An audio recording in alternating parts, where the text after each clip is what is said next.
Fair enough. I'm with you as long as the plane's on time and you're not stuck on the tarmac for 2 hours with the same kids that were annoying you in the car. Then it's doubly worse. That is a good point. That's almost just like, it's hot in here and you can't get up and go to the bathroom. When are we going back? Oh yeah, Because there's we like should've no drove. circulation in there and you're just stuck in there. Okay, maybe the road trip now that you're thinking about it. No, you'll understand, Annie. I'm always going to be the antagonist here. This is On Call. House would be really cool to just wear scrubs all the time. Then you don't have to think about what you're going to wear to work. Joke is awesome. We're here to answer your questions. We can sit down and discuss all. Wait, I gotta go. I'm on call. Wait, you're on call? I thought I was on call. Welcome back to another episode of On Call with April and Alicia. I'm April. I'm Alicia. And I'm Annie. Ooh, plot twist. Welcome, Annie. There's a guest. Hello, hello, hello. I'm crashing the party today. Hey, welcome to the call room. Yeah, so Annie Fowler is our Chief People Officer here at Sound Physicians, and so we're excited to welcome her for our episode today. Yeah, so welcome, Annie. Thanks for joining us. I'm thrilled to be here. Awesome. As we step into the month of March, we wanted just to make sure that we are taking time to honor and celebrate women's history. So we hope all of our listeners enjoy us with celebrating a lot of these remarkable women in healthcare, a lot of women who have defied odds in healthcare, trailblazed for a lot of us to follow. So our theme for this Women's History Month is HERstory Unveiled, where we will shine a spotlight on two women of sound who've paved the way for progress here. And our goal is really to just ignite a flame of inspiration, some empowerment, encourage our listeners, all genders, to just reflect on the past. Let's celebrate the present. Let's envision our future, and where a future, especially where like gender equality is fully adopted. So, which just explains why we have Annie hanging with us in the call room today. So again, Annie, thank you for being here, but also personally from April and I, thank you for your contribution and your commitment to this organization. And personally, I'll say to me, and I'm sure April, you could say to you as well. So I'd like to just take this opportunity, give you a second, tell us a little about yourself. If you wanted your sound story, your personal story, whatever you want the listeners to know. Sure. Well, first of all, it goes both ways. Thank you for having me here. I mean, you guys are a total inspiration. I adore working with you. And this I look forward to on my morning this morning. So, yeah, a little bit about myself. I am actually the youngest of three girls in a family that I grew up mostly on the East Coast. My dad was a retired colonel on the Army, so I moved around quite a bit. But I did move out here about to the West Coast about 7 years ago. I've actually worked for Sound for 16 years. Long time. So I work for Sound on the East Coast and now on the West Coast. And, my background is basically at my core and my heart, I'm a recruiter. It's largely been my career. I get such an incredible sense of satisfaction of building great teams and making great fits, where people find a place of a sense of belonging within an organization. So I did that for Sound for most of my early part of the career at Sound. And even before then. So when I moved into a Chief People Officer role, which was in 2018, it was one of those things where I thought, hey, maybe I can do this on a broader scale. So really for the last, 5 years, my job is to wake up every day and hopefully make Sound a great place to work for people like yourselves and across the medical group. So that is what gets my juices flowing. So that's a little bit about me. Tell me a little bit, just what is a Chief People Officer for those that might not know what that means listening. That's a great question. You know what? When you figure that out, let me know. I laugh and at the same time, Sound hadn't had a chief people officer. Some organizations say a chief human resources officer. Like, we don't use the term human resources here. We much rather think of our human resources as people. But, at the end of the day, it's trying to really focus on culture and really like creating an experience where people want to be here. And I'm sure we'll talk about some of that. That's not as easy as we would like it to be, but somebody's got to carry that flag, on the leadership. Wake up and do it. Right. Yep. Right. All right. Well, we're so excited to have you here today, Annie. But first things first, we are going to start to have a little segment with our guests that we're going to call Let's Break the Ice. So we have a few. So you're a guinea pig, so get ready. Yay. So we have a few icebreaker questions to ask you before we get started into the real topic for today. So I'll start. My first question in true April fashion is very easy, I think. Of course. It should be. Oh, Lord, no pressure. So what is your favorite flavor of ice cream? You're going to laugh. Vanilla. Really? I would have never pegged you for how vanilla. boring that is, but you know, when a really good vanilla bean vanilla, it's really good. All right. Nothing on it, just vanilla. Caramel. Okay. There you go. You say caramel. April, do you say caramel or caramel? Well, I don't know because now you asked me. I think I say caramel, but I don't know. Oh, now you're just trying to piss off Because now I'm like thinking Okay, about it. I don't know. That's fine. She's just trying to be like Annie. I'm going to say caramel, like a good Midwesterner. All right, Annie, I've got a question. If you could swap lives with any fictional character for a day, who would it be and why? Oh man. Any fictional character? Anyone. It could be a movie, a book, whatever. It's gonna sound ridiculous a little bit, but like Peter Pan, because he can fly. I like it. Not because he doesn't age. He doesn't. Oh, even better. There's layers to this. Flies, doesn't age, goes in, just all these fun places in Neverland, can like go between worlds. I don't know. That's I my love it. Oh, that is a good one. I like it. Okay. AP, you're up. All right. My next one is when you're taking a vacation, do you prefer to road trip or do you prefer to fly and get where you're going and why? fly.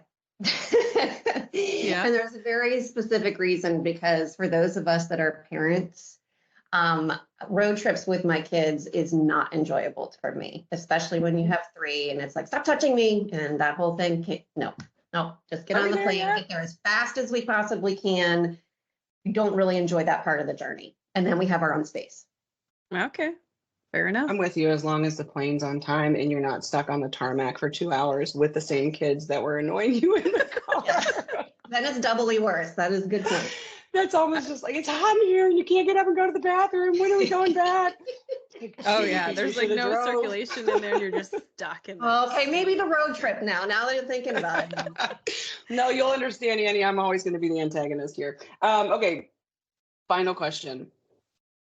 If you had any superpower for 24 hours, what would it be and how would you use it? Well, I already said the flying thing before, so I'm not going to be redundant. I think reading people's minds. Discernment. Yes. That could be really disturbing, though. I don't know. But how would you use it? It could be disturbing. How would you use it for good? How would I use it for good? Well, I confessed to you guys before we got on and recorded that I'm a mom that's dealing with some teenager issues, and I'd love to know what's going on in her mind, and to help her. We work on ourselves as humans. It doesn't take much for us to work on ourselves in our own minds, and so if I could hear that voice and support, I know to do that anyway. But it would be nice to know kind of how I can help people that might be really struggling with mental health and things of those sorts. That's something that's fine for me. All I right. like that. All right. Yeah, me too. Well, this was fun, actually. April, I think this was a good idea. We should do this. Keep doing it. You want to keep going? We just keep going. No, we do have real questions to Well, I have to ask you guys, what is your favorite ice cream? I don't like ice cream. I knew you were going to say that for some reason. I do knew not it. like ice cream. Mine is chocolate chip cookie dough. Oh, that's a good one. Okay. All right. Curious. And I'm a And road tripper. fictional character? Good question. We didn't think about these for ourselves, I know, April. we did not. Fictional character for me would probably be, we're going to have to edit some of this because I don't know. I don't even know if I can think of a fictional character that I like. Okay, Maybe it's just Wonder remember, Woman when you do because this segment, you might have an ornery guess that makes you answer the I love question. it though. No, it's making me think, and that's what we want you to have. Like that's what we want you to experience. Not the ornery part, but mine would. I didn't ever watch like Marvel or anything, but I would think in spirit of women's history would be Wonder Woman. So I'd be Wonder Woman if I could be one fictional character. April, you can't steal mine. I don't even know. April would be Harry Potter, probably. Harry Potter? Why would I be Harry Potter? Because you're smart. I don't know. Oh. I just feel like smart people read Harry Potter. Oh, I think I would okay. rather be a princess for like my fictional character for a day. I did not expect If that. we had moved to Disney, that would have been great. What princess, April? I did not expect. See, Annie, She you did start not to see a expect side that. of April where you're like, huh? Yeah. Okay, A all right, princess? We'll go with She it. broke rules in high school. All kinds of stuff we learned this morning, Mhm. everybody. I know. We won't tell on you. All right. All right. Well, then let's move into the meat and potatoes here, so we can really ask Annie the harder questions. April, you right. want to start? Yep. Let's start. All right, let's go. So, Annie, can you share some insights into the unique challenges and opportunities of supporting a national medical group, considering the diverse range of healthcare professionals, business colleagues, and hospital partners that are involved in our group? Yeah, this is a loaded one, but Yeah. it's a great question. I think I put some thought into this. I moved into this role, like I said, 5 years ago, and then about a year or 18 months into that, we found ourselves in a pandemic. That's a new one, right? And there's no manual for how to support an organization going through that. And I continue, and I think most people do, kind of anchor back to like it's like BC and AD. It's like before the pandemic and then after the pandemic. Yeah. And so before the pandemic, I don't think it was easy, but it seemed to be easier to just meet people where they're at a little bit more. And then after COVID, I think that almost becomes a near impossible task. One thing I think it taught us is that every person is in fact a human going through a ton of stuff. A lot of people saw more death than, Oof. and we were going through George Floyd at the same time. And it was a perfect storm of just horrific things going on, but it also created, I think, a time for reflection for people of what was important to them. So I think people are looking for different things from an employer. I think it fundamentally changed the relationship between an employer and an employee. We don't use the term employee, we use the term colleague, but just that relationship and what people are seeking out of that. So to me, I think the challenge is we've got a ton of different people doing lots of different roles here. First of all, everything starts and ends at the bedside. So, really making sure that our clinicians feel a level of support is foundational. And it's hard when you're distributed. I mean, we have 400 practices all across the country, 3 time zones. So communication channels is probably one of the biggest challenges, is just making sure that there's just links that you're tethering people to the organization and they're getting the right communication and support. So to me, that's probably the biggest thing. And then, of course, on the medical group enablement side, we're largely virtual. I mean, we're sitting here, 3 people on a screen. We're on a couch. We're on a couch. Let's pretend On a we're couch. on a couch. Yeah, like Right, I tried. right. I would love if the 3 of us were actually together, but it has been transformative in good and bad ways, right? Of how we interact as humans and just some of that lack of social interaction and things of that sort. I think we're all still figuring it out. But I definitely think we're dealing with different times. But I also see, okay, so those are challenges. Opportunities are, we do some phenomenal stuff. I mean, this is one thing that I was going to bring to this is just in the last 2 weeks, I have had family friends that have been in the hospital, one in Richmond, Virginia, and one in Winchester, Virginia, both of which were under the care of a sound physician, one in critical care and one admitted to the floor. And I will tell you, they have all reached out to me to say they got the most amazing care and they were so thankful. And I thought to myself, okay, I can do this job all day long. Like when we are making that kind of impact and it really actually shows up in the delivery of care across the organization, to me, that's pretty impactful. So Reminds you I like why we that. do what we do, right? I mean, it's just Totally, totally. It reminds me that those things on my to-do list that I don't really want to do, it's sweating the small stuff. yeah. And I was just going to say, in my next question, which I'm going to change a little bit, is, it's Women's History Month. We're talking about just the load that we carry as moms, as wives, as colleagues, friends, whatever that is. And you're talking about just the challenges post-COVID. What challenges do you personally have staying positive and then also fostering positive organizational culture in the morning? We were just talking about waking up and, hey, life is happening. You got kids, stuff going on in your real life, but at the same time, you got thousands of other children. If you think about it, which are not kids, but other people that you feel responsible for in driving something positive. How do you keep yourself in that positive headspace, and two, what are some things you're working on? Yeah. Boy, I will say that when people are unhappy, they are vocal. So it's hard sometimes, right? Because you sometimes hear, everybody says this, you often hear the bad, but you don't hear the good a lot. So I think one of our strategies is just simply opening up where people see recognition and good stuff happening helps balance it out. We've got to do more than that. We've actually started that a bit, but we just got to get that to grow because it fills your cup. You can basically say, okay, I can take some of this. And then, I think everybody has to really take some responsibility for their own self-care. And so I do get outside. I do. I know, April, we've talked where you've gone and done a dog walk, and then come back in and got, some fresh air and things like that. Like we have to also really create some internal discipline because you can snowball. We all do it, where you just kind of pile things on the day and you're like, oh.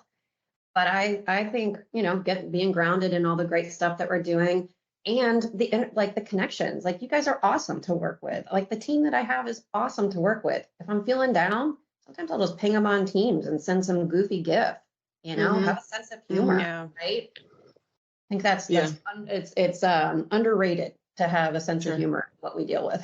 I think sense of humor, yes, but also willingness to tackle some of the harder issues. And one of my earliest introductions to you was around COVID, and we were talking about mental health. And I can never be more grateful to you and the organization for being willing to take that onto our virtual village and talk about just not the effects of COVID, but really to address it. It was more than COVID, like you mentioned, happening in the world in 2020, just to address mental health, but to normalize it and not weaponize it, and to just hear all the employee feedback, your personal stories, all the clinicians that shared their stuff, just the platform that you gave the organization to address it. So I just wanted to acknowledge that because that is forever the first impression I had of you and who I see you as. So I appreciate that. Well, I'm so glad to hear that, and I will continue to do whatever we can to break that stigma because if we're all born normal, the world would be boring. That's kind of where I'm at. And what is normal, right? I don't even know that there is anything. It's vanilla. Like that. It's vanilla ice cream. Just vanilla. It's interesting. It is vanilla. I just think it's so important for people to know that other people seek out help. I am one of those, and me too.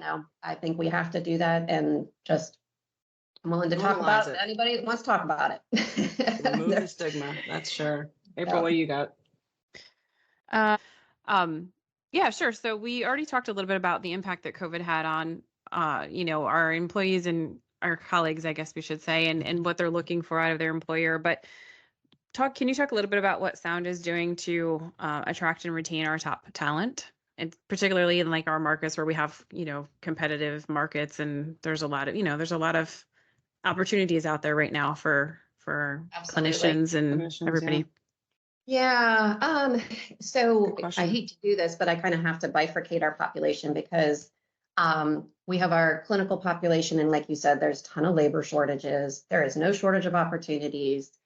In that population, first of all, and I was doing some research about this recently, I think it's interesting because compensation is not the first reason why people take jobs, right? It isn't. Agreed. And actually, in pretty much Totally every agree. survey, it's usually 3 or 4. What comes first is values alignment, opportunities for growth and development, team dynamics, those kinds of things, right? Those are all like intrinsic things that, take some time to actually kind of to formulate, but I always just want to continue to remember compensation and benefits is incredibly important, but it's not the first thing. So what we have to do is continue to make sure that we're investing in medical director development, so they're strong leaders and they create a culture within their teams, that they're inspiring, they're creating followership, they're advocating for their teams. So we need to do everything we possibly can to create environments where people feel welcome and they get that sense when they walk in the door and they interview, right? So they're interviewing with their team members that they're going to work alongside, because that's the thing that they most care about. So I think that's one thing that we're doing. And another thing we're doing with our clinical population is an aspect of well-being is autonomy. And so where we as an organization try to avoid being, I think the word we can use is maybe paternalistic, where we're like, oh, we're going to take care of you. I think that's really, first of all, unrealistic. Right. There's things that we can do to create a great environment for people to thrive. But really the best thing we can do is give them agency and autonomy, take away the stupid stuff that they have to do on a daily basis, and some more like the tactical things, right? That's the thing that we can do. So I think the more we do gross, get rid of stupid stuff, the more that we give them agency around their schedule and flexibility with that and meeting them where they're at, that is going to create an environment where people come and they stay from a clinical perspective. So that's that perspective. But then on the business colleague side, I think what we're really trying to focus on is growth and development paths. I think we are also trying to really create more transparency around compensation, job titling, architecture, and things like that. So we can be completely transparent with our people around what is your path here at Sound? What is your income potential at Sound? What is your leadership potential here at Sound? And so really focusing on those types of things. And we've done some transformation with our L&D team over the last 3 years. We've got still a lot more to go. Right. But that's an area, and how those things tie to compensation and benefits, right? So I think at this point we still have a lot to do. I think in being competitive right now to really attract and retain that talent puts pressure on us on a daily basis to not rest on our laurels, because there's too many opportunities out there. And we've got great people. I think you guys know that. We have some incredibly smart, dedicated, empathetic, like peoples that are aligned to Sound values, and we have to keep them. Agreed. And I think that we talked about COVID a lot. We even just addressed the mental health conversation that we had during the pandemic, right in the middle of it. And when you think about your approach in general, one, I've already acknowledged that you've acknowledged mental health. That's like number one. But there's other issues that have come up post-pandemic: remote work, mental health support, employee well-being, just within the healthcare setting. What are your thoughts, like how your approach has changed in the last couple of years? And maybe even what are you prioritizing right now? I am prioritizing interacting with people that continue to fill my cup. I think this is hard as humans, as we age and we go through different life cycles. I recognize that I'm also shedding some relationships that don't necessarily aren't as positive in my life. So that's a really personal thing. It's harder to do at work, but I can still create some of those boundaries for my own self-preservation a bit. So that's kind of a difficult one. I think I've also recognized more than ever that we were given a lens into people's lives through COVID. And I mean that like figuratively, and then when we're in a virtual world, like we are in those people's homes. Right. And I think I have such a greater appreciation for, what surrounds our colleagues and also what they do on a day-to-day basis. And I think that's actually such a healthier way for us as leaders to lead, because you begin to center a little bit more around the person, and not somebody that you're just transacting with. And so I think that to me has just helped me grow as a leader and have empathy and have an appreciation. So those are good things, and that helps foster relationships. And I think the other thing too, and I bet we'll talk even more about it, knowing it's actually just Black History Month this last month, and then Women's History Month is, we also have an opportunity right now to do things that actually can level the playing field a little bit more for interaction and hearing people's voices. So I actually think it's, we have a real opportunity there right now to help bring out people that may have been marginalized in in-person settings and things of that sort by some of the things that we're instituting here at Sound to try to just give people a voice. So I don't know, there's these like silver linings in kind of the environment that we have right now. And if we can actually figure out what those things are and kind of, magnify those, that's really rewarding.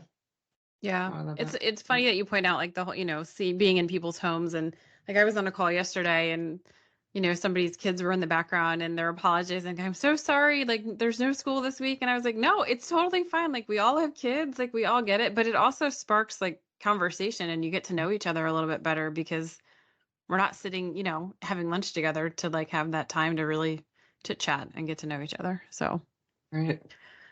it does spark those conversations. All right. Well, last question, and you already sort of started talking about this, but can you discuss any recent initiatives or best practices that we're implementing to support diversity, equity, and inclusion within our medical group? Yes. This is an area that I'm incredibly passionate about, and I just burned me up this last week because I saw an article come through on Becker's. I don't know if you saw it, but it was talking about how organizations are actually pulling back from investments and resources in DEI. And I was thinking to myself, are you kidding me? Like just when we're beginning to make headway, what in the world? So it made me do some soul searching, because our journey has, it's actually started before COVID in earnest with our, Women of Sound was our first affinity group that we brought together, and it kind of created this momentum. And right now, I mean, we have 3 pillars. I'm part of the DEI Council, and we are focused on, by the way, we took away 1 pillar. One of them was unconscious bias. You know what? That's table stakes. We have to, that to me is like, when you're creating an inclusive culture, that's a part of it. So we didn't call it out, because to me, that was like, we need to create an inclusive environment, knowing that's a key component of it. The second one is we are doing much more intentional hiring of diverse talent. And so unless you actually create some goals around that and require diverse slate of candidates and those things, you don't actually feed that talent into your organization. So we've actually separated that out and said, we got to call it out. We have to actually get more underrepresented groups into these roles to begin with, and then we have to actually develop and create opportunities. So that's been called out. And then, of course, certainly not last pillar, because this is a big one, our impact. We have the ability to impact healthcare disparities across the nation. And so in the acute care setting. So that to me is like, I don't know, I think that's a blank canvas. Like we have so much opportunity in the 4 specialties that really could impact care across the country, and our hospital partners care about that. So to me, those 3 areas, we continue to focus on measuring how we would actually improve them. You can do 100 different things in a DEI program, or you can do 3 things really well. And we've been really trying to like narrow the front a bit more and really try to show some progress. And that's why I say we better not be pulling back on any of that. In fact, we should Mhm. double down, because we're like at this inflection point where I think we had a question on our survey, this last colleague engagement survey and our bedside survey, that said sound welcomes diverse opinions and ideas. And then another question around, my leader is open to other ideas and opinions. And we were trying to use that as like a measurement point into the future, where we want to see progress on that. The only way you do that, it's not by luck. You actually have to create the environment where that happens. So yeah, we're going to keep ourselves accountable, and we're going to keep pushing. I'm excited about it. I think we have a ton of passionate people about it, and we're going to make it happen. I would like to just acknowledge too that I'm going to say, I like the word trailblazers today. I think I used that a It's like couple your times word in of the April. day. It is. I don't know, guys. My thesaurus is just weak, but I loved our initiative in 2020 when we started this DEI process. I worried when I started hearing saturation of the word, not necessarily within sound, but just all organizations, where I started going, oh God, we're going to miss the mark again. This is just going to be like another watered down concept that just has a word and causes some resentment on the back end, and we're not really driving. But even the workshops that we initially did, and the diversity champions in the field, and really having one-on-one conversations, opening up the door for those conversations. And then I'll even fast forward as recruiting, just recent conversations I've been on with your team, where we're talking strategically about, let's move. I mean, we all support SHM, but like, let's move away from this as our recruiting state. Like, where do we get into to these vulnerable or marginalized populations, one, and figure out what kind of care they need. Then what kind of clinicians do we have available in these areas that we can start seeking? Where are we not recruiting? Where are we not tapping into that would be traditional for medicine? I love the non-traditional approach that we're taking to this, because I have to imagine there's some amazing untapped talent that exists that we've got to think outside of the box, and sound has been doing that. But it's just, I can speak to it personally because I've been in part of those conversations. It's just exciting to see us thinking non-traditionally. And you know what? I think one other thing that I do have to acknowledge is, the organization, the medical group, has gone through a lot of change recently, and some change in leadership. And I will say, our CEO, Jeff Alter, who started about 5 months ago, was a strong, participant in the DEI Council at Summit Health, and then also with Anthem at one point as well. And he's also brought a new lens and new reinforcement of how important it is. Not only is it the right thing to do, but it helps. I mean, all the data shows that organizations that have diversity as, a key component in inclusivity perform better. So, I mean, anybody that reads up on that knows that this is the way we need to go. So to me, I just feel like we actually have such fertile ground right now, and support from the leadership team to push these things forward. Yeah, that's awesome. Any closing remarks? I know we're coming close to time here. Annie, April, anything you guys left unsaid? Any burning desires? Well, in the spirit of Women's History Month, I probably would close by saying the reason I'm here and have been here 16 years is to be surrounded by amazing people, and in particular, some incredibly talented people I call friends, almost family here at Sound, women leaders. And you guys are a part of that mix. And I'm just super grateful. It's just, it does fill my cup. And I would love to turn the tables on you and ask all of these same questions, because, it's so nice to also be able to share and learn more about people. So I just appreciate you inviting me here. I've had a lot of fun. Yeah, we had fun with a lot of you giggles first thing in on the our morning. virtual couch. Welcome to our office space before we get called back to duty. But Annie, we appreciate tomorrow. you. Yes, let's do it. It's therapy. But no, seriously, thank you for being here. Thank you for joining us. Thank you for everything you've done, not just for the organization, but I'll speak for April and I again for what you've done for us. Even giving us this platform to be able to have a podcast wouldn't have been possible without you. Going. So I'm going to. There are others, and I think you guys have such a great dynamic, and I just encourage you to keep it going. I will be a Mhm. dedicated listener. We I have to thank you admit, for it's that. been way more fun than I anticipated. So I think Alicia was dragging me along at the beginning, but I'm now I like, look just forward trust to me, recording. it'll work out. Like, as long as we can be authentically us, then it's fine. All And if good. not, it's not fun, then hey, you stop doing it. But we love our people same way you do, and we love what we do. So why not have a little fun with it? And for everybody listening, you guys can join in the fun. If you have any show ideas, feedback for Annie, feedback for April, you want to know why Annie likes vanilla ice cream, I don't know, but you can email us at oncallpodcast@soundphysicians.com, or you can engage with us on social media at our handle is at On Call with April and Alicia. Until next time, you guys stay well and we'll stay on call. Thanks, everybody. Bye, guys.